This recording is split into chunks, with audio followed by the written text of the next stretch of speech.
driving back home, and there was something that crossed my mind. It's about, well, it was a question I asked myself. What is the difference between a good guy, and a bad guy?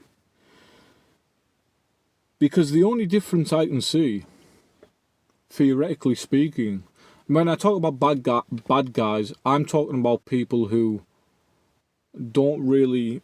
I'm not talking about, your murderers and your.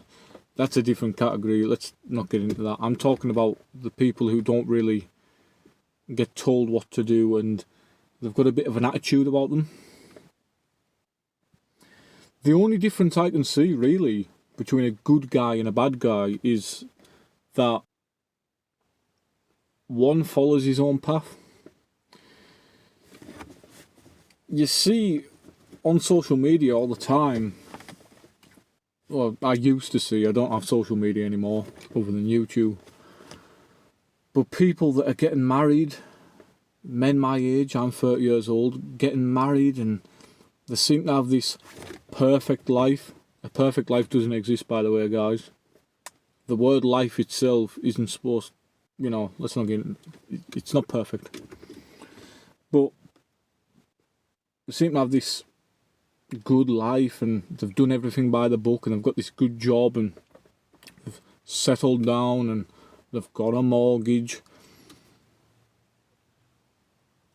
But what is the difference between that and a bad guy? Because that good guy, he's created standards for himself. And if he sways off kilter, off balance from any of those standards, everyone's going to jump on it, and everyone's, oh, see, I told you he wasn't a good guy. This is the moment we've all been waiting for. We told you. The good guy is eventually going to be hated just as much as the bad guy is, if not more so, because people are praying for your downfall. People want to see you. They want this classic story where, oh, he used to have a good job and he used to have a house. Well, but have you seen him now? He's fell off the wagon. People want that story. When you're a good guy, people want to see your downfall. Now compare that to a man who opts out and doesn't really follow that path. You will be hated. You will be talked about and everyone's going to lie. People will lie about you, but you'll also be admired, and that's where a lot of the hatred towards you will come from, because you will be admired, guys. And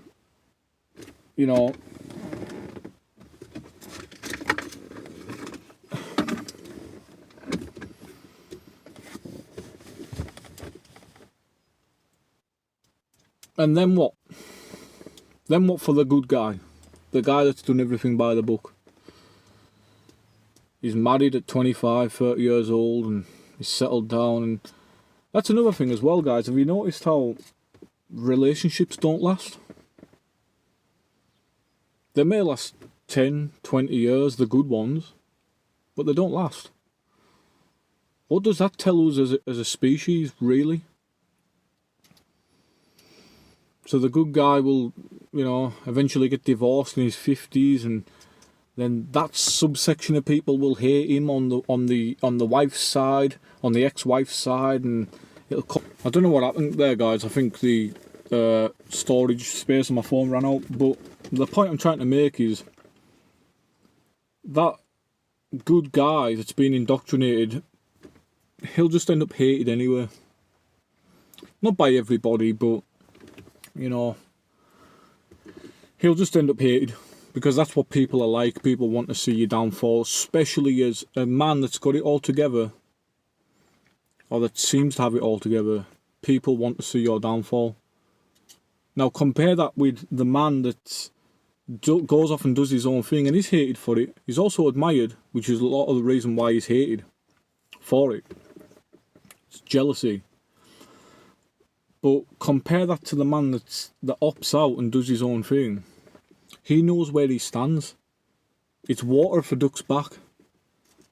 Whereas when the time comes for the good guy, he doesn't know how to handle this pain of rejection and, you know, the lies and the dirt that's being thrown at his name.